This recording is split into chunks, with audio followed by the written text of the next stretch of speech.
Topic po natin tungkol sa baradong ugat. Okay, mga para sa blood circulation. Ito po napakahalaga. Bilang internist at cardiologist, hindi natin alam kung kailan na barado ugat natin. Minsan may sintomas, minsan wala. So bibigay ko yung possible signs, tsaka ano dapat gawin, ano dapat kainin para hindi magbara yung ugat natin. So maraming parts pwede magbara yung ugat. Ito normal na arteries natin. Tapos hindi natin alam, pag tumatanda tayo, pwedeng sigarilyo, lechon, fast food, matadabang pagkain, cholesterol, nagbabara, high blood, diabetes, lahi, pwede magbara. Magugulat na lang tayo, biglang barado na. So maraming parts sa katawan ang pwede magbara. Pwede magbara dito sa leeg, sa ulo, magiging stroke yon.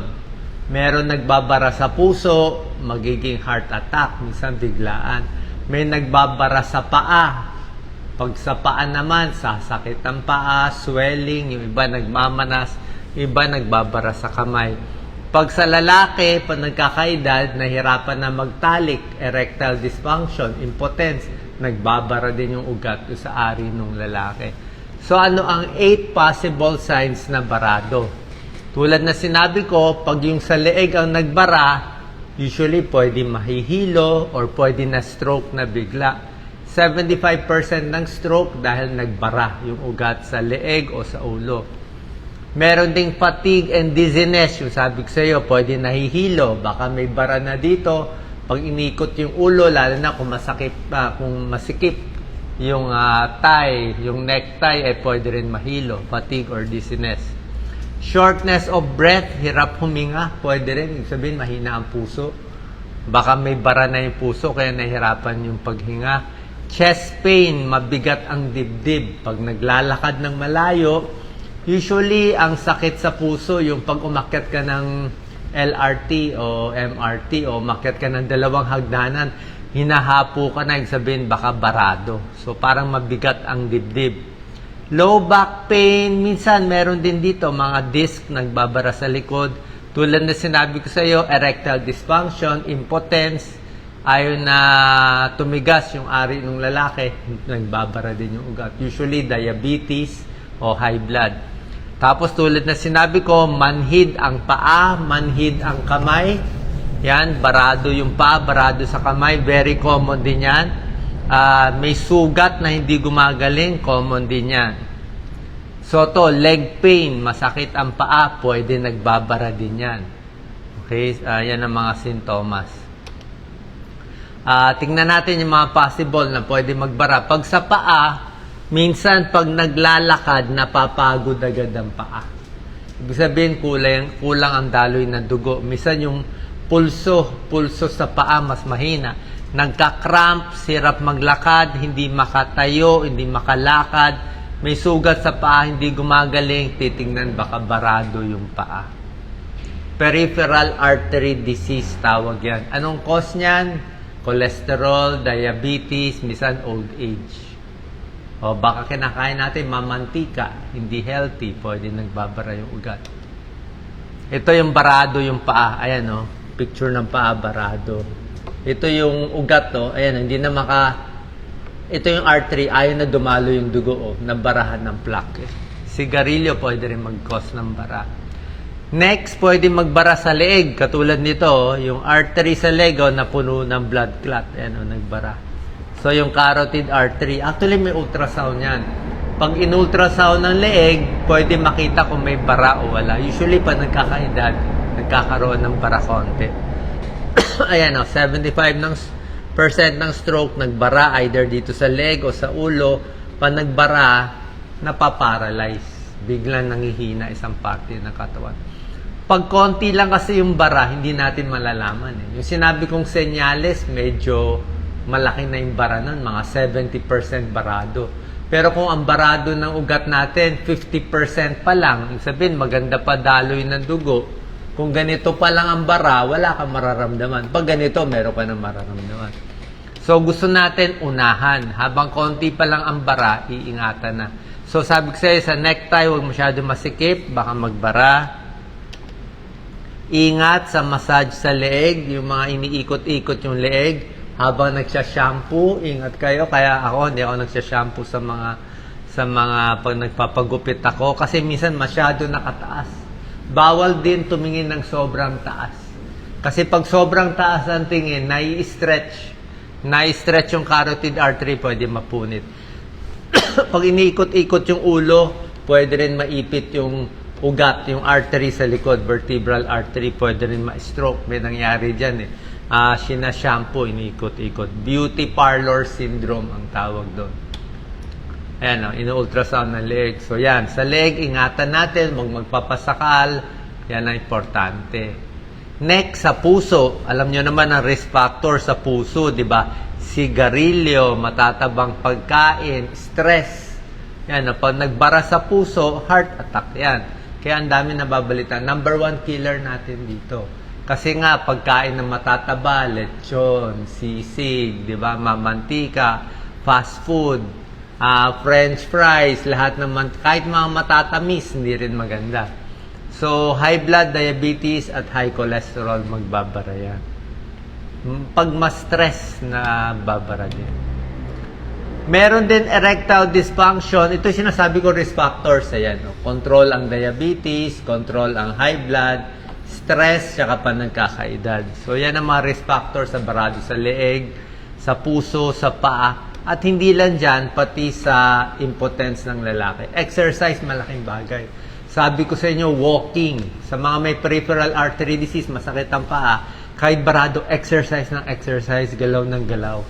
So, everyday, 30 minutes exercise, wag lang sa masyadong mainit na lugar, may tulong po yan. Gaganda ang blood circulation. Hindi kailangan magpapawi sa init ng araw. Kahit sa loob ng mall, mas malamig nga, mas gusto ko.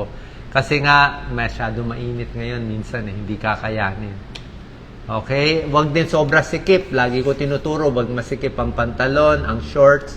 Kasi pag masikip masyado, naiipit yung artery, pati yung veins, pati yung nerves. Yan, di maganda. Pag natutulog, wag iipitin ng kamay. Okay? Wag iipitin, wag iunan. Baka maipit din yung nerve natin dito. Anong mga pagkain ang pwede? Okay? 10 or more foods na kakainin para hindi magbara ang ugat. Maganda mga berries pero tayo strawberry lang. Alam ko mahal ang strawberry. Pero kung makakakita kayo ng strawberry, yan ang pinakamaganda. Kasi maraming fiber, maraming vitamins, maraming minerals, low calorie. Huwag mo nalagyan ng maraming asukal o condensed milk. Marami siyang antioxidant, maganda sa puso. Pampababa ng bad cholesterol, pampababa ng sugar, at maganda sa blood pressure. Lahat ng green leafy vegetables, broccoli, cabbage, cauliflower, maganda tayo. Maraming antioxidant. May pag-aaral, pag kumain ka ng broccoli, cabbage, cauliflower, mababawasan yung bara, arterial calcification, nababawasan ng bara. Green leafy vegetables, tulad na sinabi ko, pag malakas ka kumain ito, araw-araw, 2-3 tasa, yan lang. Magtanim tayo, spinach, alugbati. Reduces heart disease by 15%. Reduces cancer by 30%. Kita nyo naman, sobrang healthy. Okay ang hipon na yan, walang problema. Number 3, high fiber foods. Tulad ng gulay, okay ang munggo, okay ang beans, walang problema kahit may arthritis. Lagi ko sinasabi, pag 1 cup lang ng beans, munggo, pwede sa arthritis. Super healthy to. Ang bawal nga sa arthritis, yung mga karne, yung mga bopis, mga laman loob. So, maraming beans, lowers bad cholesterol, maganda sa blood pressure, maganda sa artery, maganda sa diabetes. Diba? High protein na, munggo, gulay pa. Onions, okay? Sibuyas, allium vegetables, lower risk of death, Yung pagdikit ng mga platelets para hindi magbuo-buo yung dugo. Ang onions nakakabawas sa pagbuo ng dugo. Ayan, nakakalabnaw ng dugo. Kasama ang ginger, pepper, chili, cinnamon, yan ang mga sikat na spices kasama ang onion. Kamatis, di ba? Lycopene, alam naman natin, lycopene maganda sa puso. reduce inflammation, tomato, ano, boost HDL cholesterol, bawas heart disease. Tapos may konting olive oil, mas maganda pa nga. Ano, kamatis. Siyempre, number 6, lahat ng isda, sari-saring isda, maganda sa puso, lalo na yung mataas sa omega-3 fatty acids, yung mga tuna, sardinas, salmon, kahit bangus, okay din yan. No? Pag malakas ka kumain ng isda, kita mo, no? Less pagbabara sa leeg, nakita nila. 2 times to 3 times in a week. Oranges, citrus fruits, orange and lemon, yan, mataas sa vitamin C, decreases inflammation, maganda rin pampababa ng LDL. Bawas heart disease and stroke. Sobra ganda.